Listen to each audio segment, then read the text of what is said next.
ஏங்க நம்ம பண்பாடு என்ன வந்து வணக்கம் சொன்னா எல்லாரும் வணக்கம் சொல்லணும் இல்லையா? நம்ம பண்பாடை மறந்துடுறதா? எல்லாருக்கும் வணக்கம். ஜோரா நீங்களும் வணக்கம் சொல்லுங்க பார்க்கலாம்.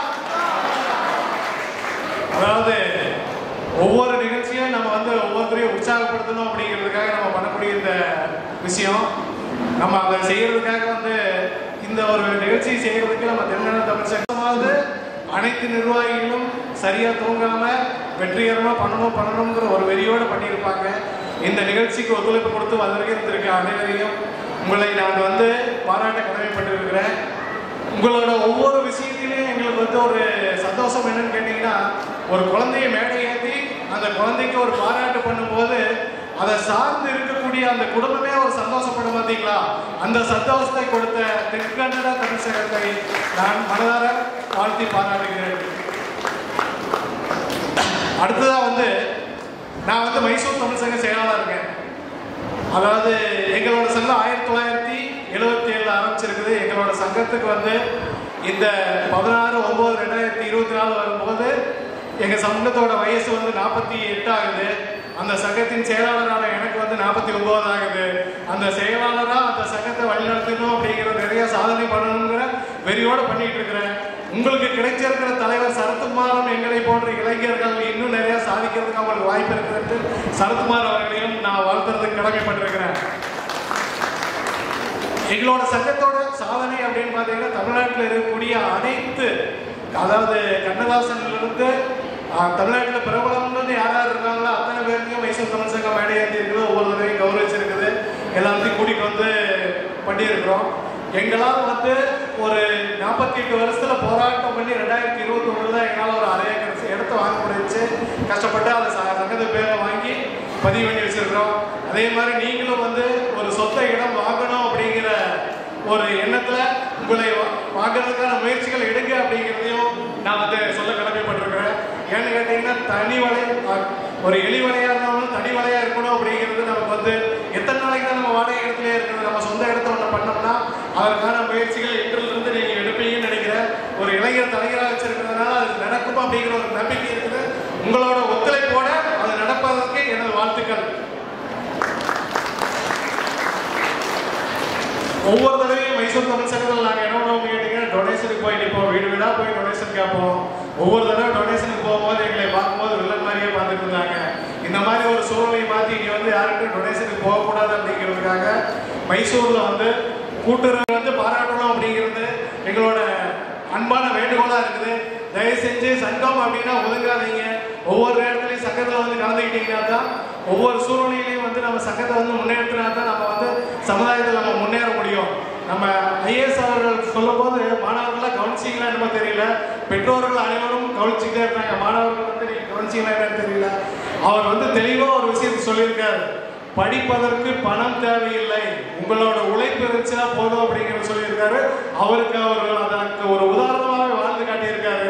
தயவு செஞ்சு படிப்பு ஒன்றுதான் நம்மளை உயர்த்தும் அப்படிங்கிற அந்த ஒரு எண்ணத்துக்காக நீங்கள் வந்து நல்லா படிக்கணும்.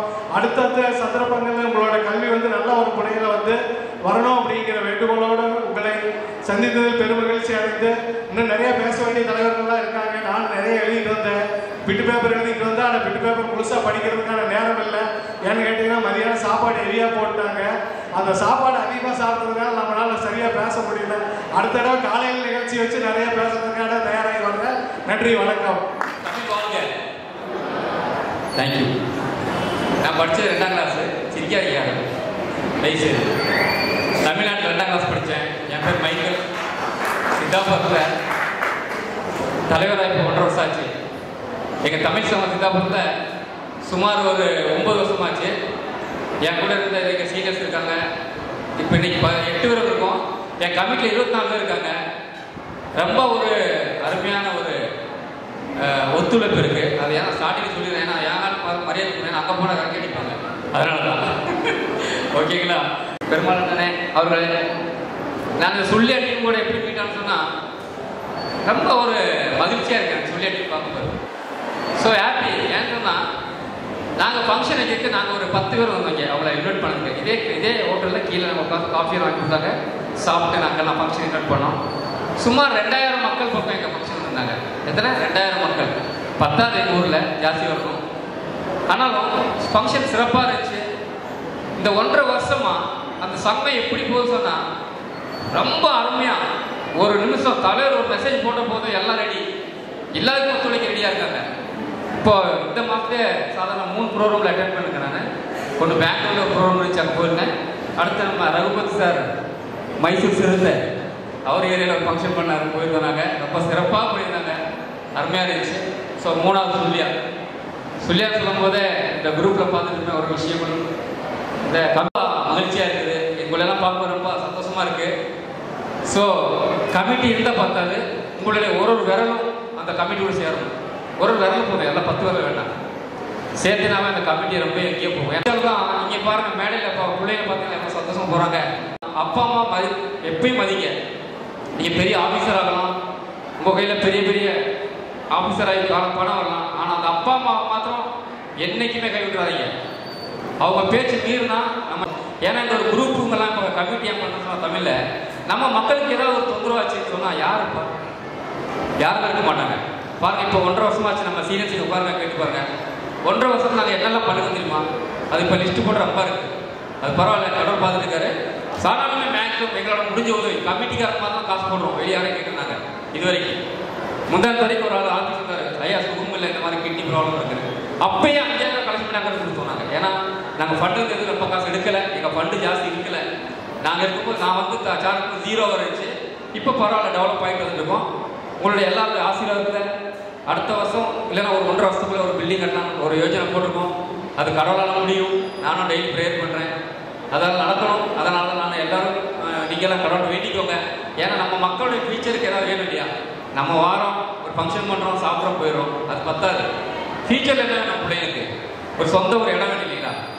அந்த மாதிரி ஒரு சில விஷயங்கள் இருக்குது. அதுக்கு நாங்கள் போராடிட்டு இருக்கோம். ஆனால் எங்களுக்கு எம்எல்ஏ சப்போர்ட் இருக்கிற ஊரில் பிரச்சனை இல்லை. எங்கள் தமிழ் மக்களுக்கு என்ன பிரச்சனை, நாங்கள் போய் ஸ்டேஷன் ஆகட்டும், அல்ல அவங்களுக்கு வேண்டிப்பட்ட லாயர் ஆகட்டும் சொல்லியிருக்கு. ஏன்னா வெரி ஹாப்பி. அந்த மாதிரி அவங்கள ப்ராக்டிஸ் பண்ணி பண்ணால் ரொம்ப சந்தோஷமான விஷயம். நாங்களும் பண்ணோம். ஆனாலும் அன்றைக்கி இந்த எம்எல்ஏ மாதிரி எம்பியாக வந்து நாங்கள் எலெக்ஷன் டைமில் நமக்கு பெரியான பொருள் பண்ண முடியல. பசங்களுக்கு மாத்திரம் பின்ன கொஞ்சவங்களுக்கு ஏதாவது கொஞ்சம் சன்மானம் பண்ணுறது மாதிரி காரியம் பண்ணோம். நல்லா இருந்துச்சு. நான் ரொம்ப நேரம் வேறு பேச விரும்பலை. ஏதாவது மன்னிச்சுங்க, தப்பாக பேசுன்னு சொன்னால் சொல்லியா எல்லாம் நம்மளுடைய தமிழ் குடும்பத்துக்கு என்னுடைய இந்த நாளில் இந்த நடந்த இந்த ஃபங்க்ஷனில் கலந்து கொண்ட எல்லா மக்களுக்கும் என்னுடைய கமிட்டிக்காருக்கும் இங்கே மேடையில் எல்லா கமிட்டிக்காருக்கும் மிக நன்றியை தெரிவிக்கிறேன். நன்றி, வணக்கம். 2 காவல் தெய்வங்கள் இருக்காங்க. ஒன்று அவங்க நாட்டை காக்கிறாங்க, ஒன்று வீட்டை காக்கிறாங்க. 2 பேர் இருக்கிறாங்க. அவங்க 2 பேரை பொருட்கிறதால செல் வீசும். ஆமாம், மல்லிகைப்பூ பெண்களுக்கு தெரியும், மொட்டை இருக்கையிலே மனம் வீசும், விரிஞ்ச போது நல்லா இருக்கும். அந்த மாதிரி இந்த பொண்ணு சின்ன வயசு பரதநாட்டில் இன்னைக்கு சீனியர் படிக்கிட்டு இருக்கு. எதிர்காலத்தில் வித்வான் ஆகி நிறைய சாதனைகள் படிக்கிறதுக்கு திரு செல்வி ஜானவி அவர்களுக்கு தெற்கண்ட தமிழ் சேவை சங்கம் சார்பாக ஒரு கௌரவ மாலை.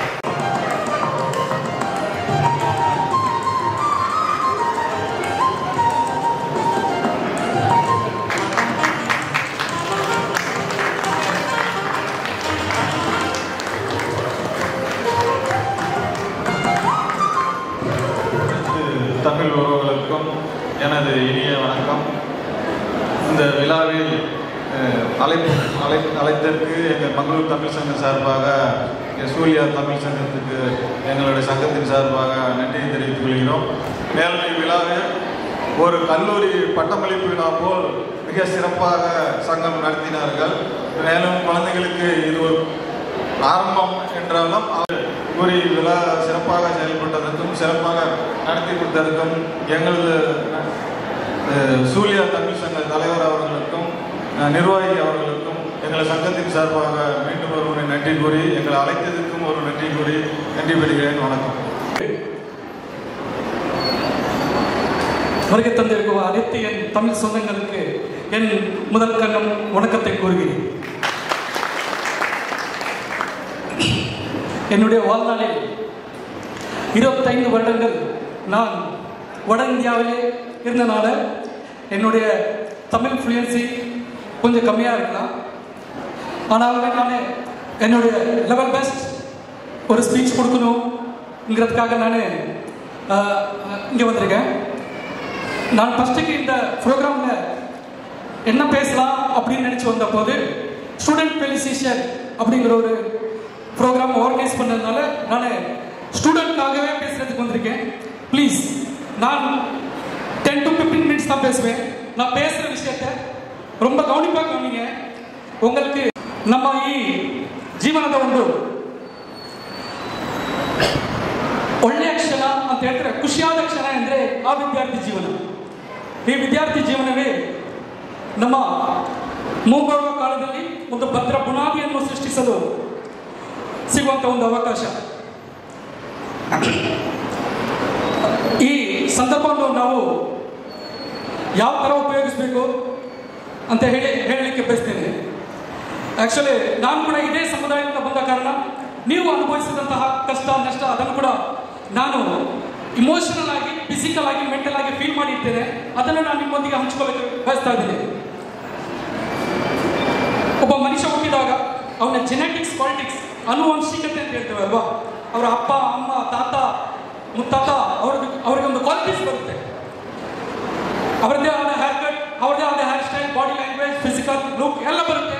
ಅದರ ಒಟ್ಟಿಗೆ ಬುದ್ಧಿವಂತಿಕೆ ಕೂಡ ಬರುತ್ತೆ. ಮೊದಲು IAS ಆಫೀಸರ್ ಹೇಳಿದ್ರು, ಪ್ರತಿಯೊಬ್ಬರಿಗೂ ಒಂದು ಯುನೀಕ್ ಕ್ವಾಲಿಟಿ ಇರುತ್ತೆ ಅಂತ. ಆ ಯುನೀಕ್ ಕ್ವಾಲಿಟಿ ಅಂತ ಹೇಳಿದ್ರೆ 9 ವಿಧದ ಬುದ್ಧಿವಂತಿಕೆ ಇರುತ್ತೆ ಮನುಷ್ಯನಿಗೆ. 9 ವಿಧದ ಬುದ್ಧಿವಂತಿಕೆ ಹೇಳಿದ್ರೆ ಬಾಡಿ ಸ್ಮಾರ್ಟ್ ಅಂತ ಹೇಳ್ತೇವೆ. ಅಂತ ಹೇಳಿದ್ರೆ ಕೈನೆಸ್ಟಿಕ್ ಎನರ್ಜಿ ಅಂತ ಹೇಳುವ ಒಂದು ಬುದ್ಧಿವಂತಿಕೆ ಮಾನವನ ಇರ್ತದೆ. ಅಂತ ಹೇಳಿದ್ರೆ ಅವನು ಬಾಡಿ, ಮೈಂಡ್, ಸೋಲ್ ಅದನ್ನು ಕೈನೆಟಿಕ್ ಎನರ್ಜಿ ಆಗಿ ಕನ್ವರ್ಟ್ ಮಾಡುವಂಥ ಒಂದು ಒಳ್ಳೆ ಗುಣ ಇರುತ್ತೆ. ಅವನು ಒಳ್ಳೆ ಸ್ಪೋರ್ಟ್ಸ್ ಮ್ಯಾನ್ ಆಗ್ತಾನೆ. ಅರಿಥಮೆಟಿಕ್ ಅಂತ ಲಾಜಿಕಲ್ ರೀಸನಬಲ್ ಒಂದು ಕ್ವಾಲಿಟಿ ಬರುತ್ತೆ. ಅವನು ಮ್ಯಾಥಮೆಟಿಕ್ಸ್ ಅಲ್ಲಿ ತುಂಬಾ ಇಂಟೆಲಿಜೆಂಟ್ ಆಗಿರ್ತಾನೆ.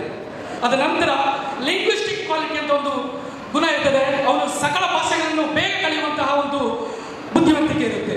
ಅದ ನಂತರ ಇಂಟರ್ ಪರ್ಸನಲ್ ಅಂತ ಹೇಳಿದ್ರೆ ಒಳಗೊಳಗೆ ತಾನು ಒಳ್ಳೆ ಮ್ಯಾನೇಜರ್ ಆಗುವಂತ ಒಂದು ಅಬಿಲಿಟಿ ಇರುತ್ತೆ. ಇಂಟ್ರಾ ಪರ್ಸನಲ್ ಅಂತ ಹೇಳಿದ್ರೆ ಇನ್ನೊಬ್ಬರ ಇಮೋಷನ್ ಅನ್ನು ರೀಡ್ ಮಾಡುವಂತ ಒಂದು ಅಬಿಲಿಟಿ ಇರುತ್ತೆ.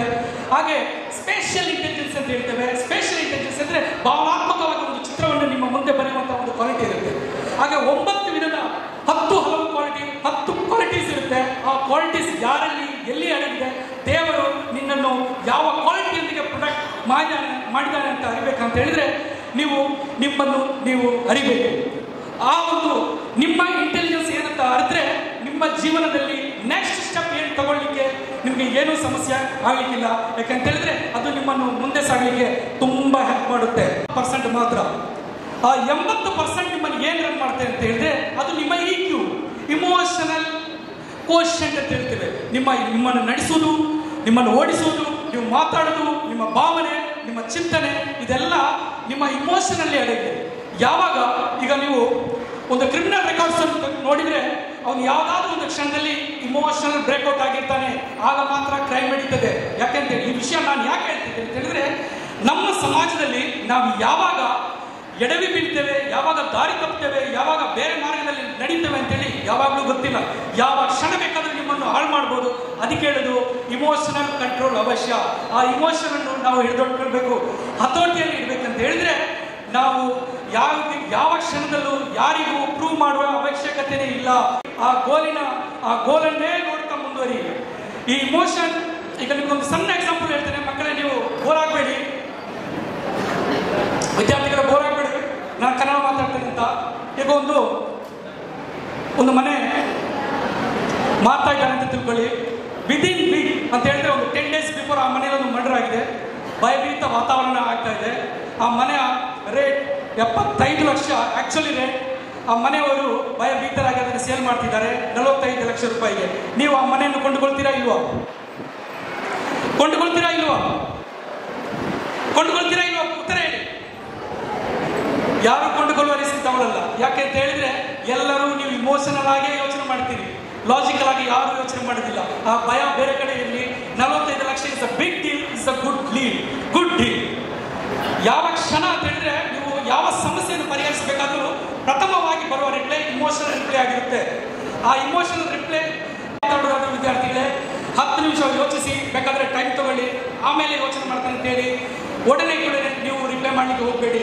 ಬೇಕಂತ ಹೇಳಿದ್ರೆ ಮನೆಯಲ್ಲಿ ಇಮೋಷನಲ್ ಆಗಿ ತಂದೆ ಏನು ಮಾಡ್ತಾರೆ ಅಂದ್ರೆ ಮಕ್ಕಳಿಗೆ ಬೇಕಾದಷ್ಟು ದುಡ್ಡು ಕೊಡ್ತಾರೆ, ಒಂದು ದಿವಸ ಅವನ್ನ ಹಾಳಾಗಿ ಬಿಡ್ತಾರೆ.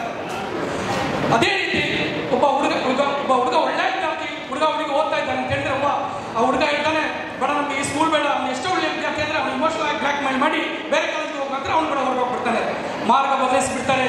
ಈ ಇಮೋಷನ್ ವೇಯಲ್ಲಿ ಜನ ಅವರ ಗೋಲ್ ಏನು ಅಂತ ಹೇಳಿದ್ರೆ ಬಹಳ ಬೇಗವಾಗಿ ಅವರು ಚೇಂಜ್ ಆಗಿಬಿಡ್ತಾರೆ. ಅದಕ್ಕೋಸ್ಕರ ನಾನು ಹೇಳ್ತೀನಿ ಅಂತ ಹೇಳಿದ್ರೆ, ಈ ಸಮಾಜದಲ್ಲಿ ನೀವು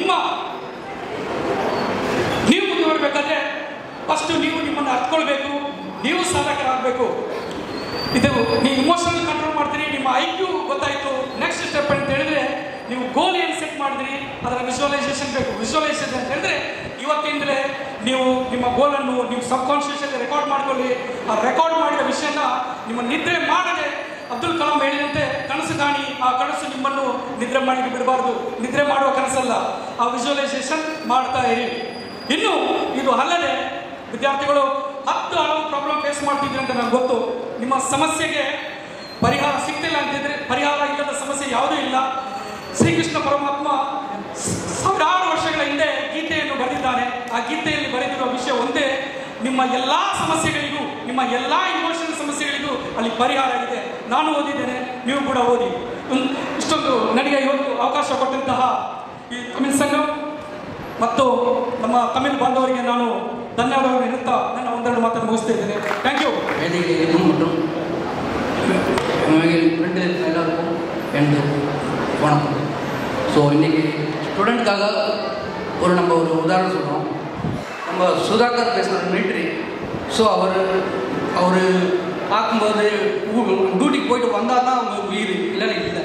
காலையிலேருந்து கண்ணை பிடிச்சி அவங்க உயிர் வீட்டுக்கு வந்தால் தான் உயிர், அந்த மாதிரி ஒரு தொழில் அவருக்கு. ஸோ நாட்டை காக்குவார்.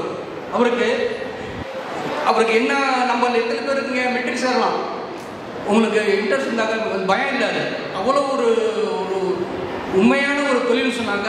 ஒரு மிலிட்ரி இந்தியில் சொல்லுவாங்க ஜவான் அண்டு கிசான் சொல்லி, விவசாயம் பண்ணுறவனும் நம்ம நாட்டை காப்பவரும் முதலிடம் சொல்லி நம்ம மோதிஜியை சொல்லியிருக்காரு. ஸோ அந்த மாதிரி ஒரு தொழில் செய்கிற நம்ம சுதாகர் சார், அவர் பாருங்கள், நீங்கள் இது நமக்கு எஜுகேஷன் ஒன்றுமே வேணாம். நம்ம டிசிஆர் சொல்கிற மாதிரி எஜுகேஷன் படிப்பு தான் இம்பார்ட்டண்ட். இங்கே படிச்சிங்கன்னு சொன்னாக்க எங்கே வேணாலும் போகலாம், என்ன வேணாலும் ஆகலாம். வயநாட்டில் பாருங்கள், கோடி உள்ளவங்க ஒரே நாள் படுத்த அடுத்தனைக்கு இல்லை. முன்னுக்கு போகிறது எந்த தொந்தரவும் இல்லை. வேலை செஞ்சு கூட படிக்கலாம். நாங்களாம் பட்ட கஷ்டம் நீங்களாம் பண்ணியிருக்க மாட்டீங்க. நாங்கள் படிக்கும்போது படுக்கிறதுக்கு இடம் இல்லை. ஒரு சிமெண்ட் போட்ட செட்டில் இருந்துருவோம். 4 சைடுமே சிமெண்ட் ஷீட்டு, இந்த மாதிரி செவ்வறு எல்லாமே டோரு கூட சிமெண்ட், உள்ளுக்கு படுத்தா ஓவனில் படுத்த மாதிரி இருக்கும். அந்த மாதிரி இடத்த படுத்தணும். சமைக்க வச்சுட்டு போனால் எறும்பு வந்து நிற்கும். எறும்பு தண்ணியை திறந்து விட்டுட்டு அதை சாப்பிடணும். அவ்வளோ கஷ்டப்பட்டு படிச்சிருப்போம். நாங்கள் என்னமோ ஏசியில் போகிறோம், ஏசி வீட்டில் இருக்கலாம், அது விஷயம் வேறு. நாங்கள் போட்ட கஷ்டம் பிள்ளைங்க சொன்னால் கஷ்டப்படணும். கஷ்டப்பட்டால் தான் கஷ்டப்பட்டு படிக்கணும். படிச்சிங்கனாக்கா நம்ம அம்மா அப்பா எல்லாத்தையுமே டோட்டல் ஃபேமிலி எல்லாத்தையுமே பார்க்கலாம். பக்கத்தில் உள்ளவங்களையும் பார்க்கலாம், நம்ம கிராமத்துலையும் பார்க்கலாம், உலகத்துலைகளுக்கு கஷ்டப்பட்டு படிக்கிற நேரத்தில் படிக்க டைம் வேஸ்ட் பண்ணாங்க. உங்களால் முடிஞ்சது எந்த சப்ஜெக்டுன்னு இல்லை, உங்களுக்கு எந்த சப்ஜெக்ட் வேணும், சயின்ஸாக இருக்கலாம், ஆர்ட்ஸாக இருக்கலாம், உங்களுக்கு எது இன்ட்ரெஸ்ட் இருக்குது. 10 ஒவ்வொரு கிரேஸும் ஒவ்வொருத்தரும் ஒரு படிக்க முடியும். மங்களூர் தமிழ் சங்கத்துக்கும் ஒரு இனப்பெரியாத ஒரு உறவு. நம்ம எந்த நிகழ்ச்சி சொன்னாலும் உடனே வந்து பெருமாள் செய்ய நான் இதை தாரேன்னு சொல்லுவார் அறிந்துரசாமி அவர்கள். இந்த ஆண்டு இந்த வரவேற்கும் போது அவர் சொன்னார், மிக ஏழ்மையான குடும்பம், அங்கே 6ஆம் கிளாஸ் படிக்கிற ஒரு பிள்ளைக்கு தமிழ் சங்கத்தின் சார்பாக ரூபாய் 5000 நான் நன்கொடை, கல்விக்காக நன்கொடை தருவதாக சொல்லியிருந்தார்.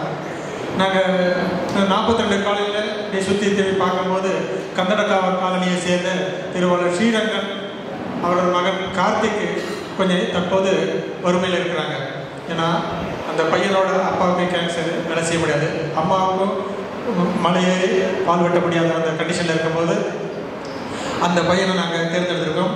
கார்த்திக் மேடைக்கு வருமாறு கேட்டுக்கொள்கின்றோம். பெற்றோருடன் மேடைக்கு வருமாறு கேட்டுக்கொள்கின்றோம். கார்த்திக் மூலமாக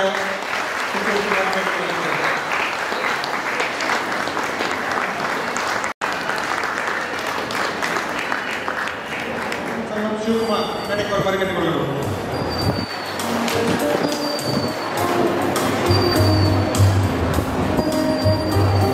நிக்கில்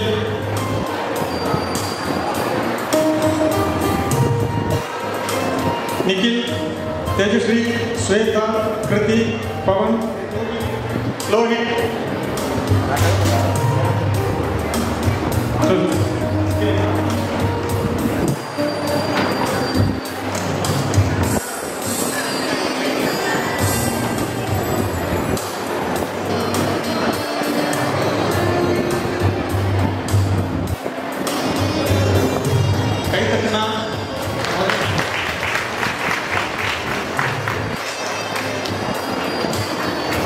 தேஜஸ்ரீ, ஸ்வேதா, கிருதி, Pawan,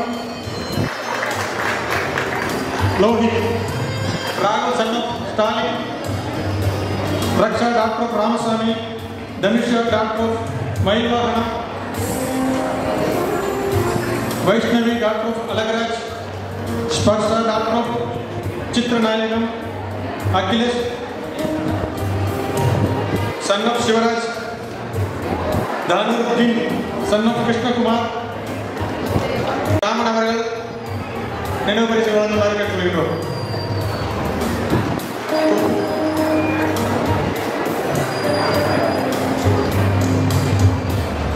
அபிநய doctor Dharmalingam, Varshan son of Ganesha, Grishma doctor Malarselvam, Jayaraj son of Manjula, Kishan son of Deivakumar, Pratap son of Krishnamoorthy, Priyadarshini, Dhanush son of Rajendran, Akash son of Nataraj, Varshini doctor Parameswara, Nisha, Sivaganesh Prasad, Amrita DS, Devika, Sandhya,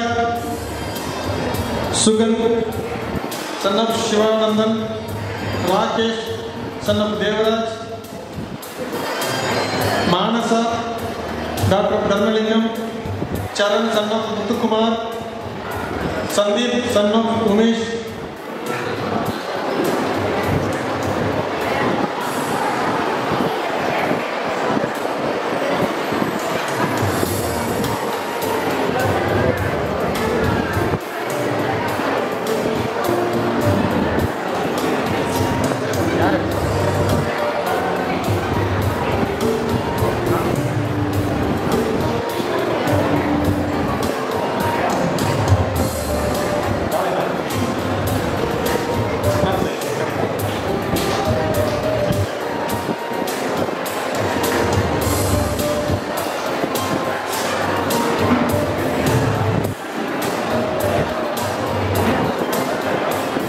चरण son of मुत्तुकुमार, Sandeep son of Umesh, Ashwini,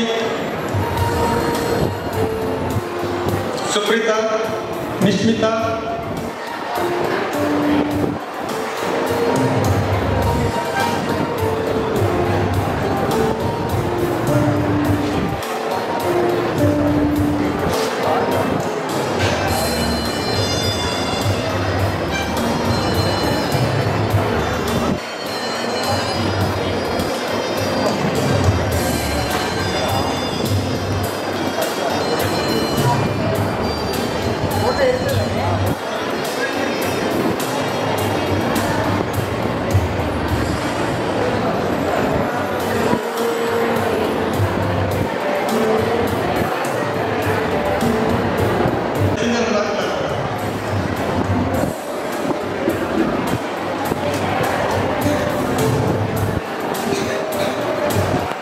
முக்கியமான நிகழ்ச்சி தேசிய கீதம் இருக்குது, அதை அவமதிச்சிடாதீங்க, நான் கை செஞ்சு போயிடாதீங்க.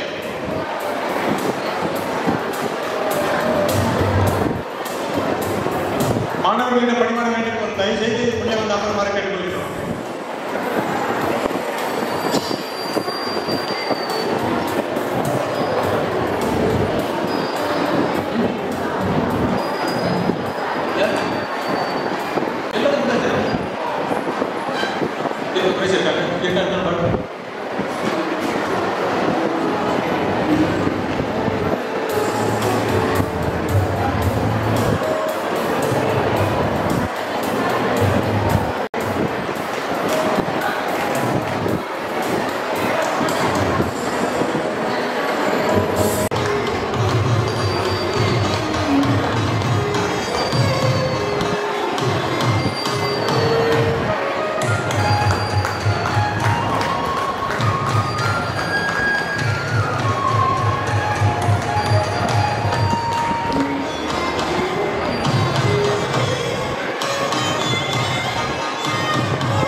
நினைவு பரிசு வாங்கி பெற்றுக்கொள்ளுமாறு கேட்டுக்கொள்ளும் தனுஷா மற்றும் த்ரிஷா என்எம்எஸ் ஸ்காலர்ஷிப் பரீட்சை SSLC ஃபீஸில் யாருக்கானும் விட்டு போயிருந்தாங்க தயவு செஞ்சு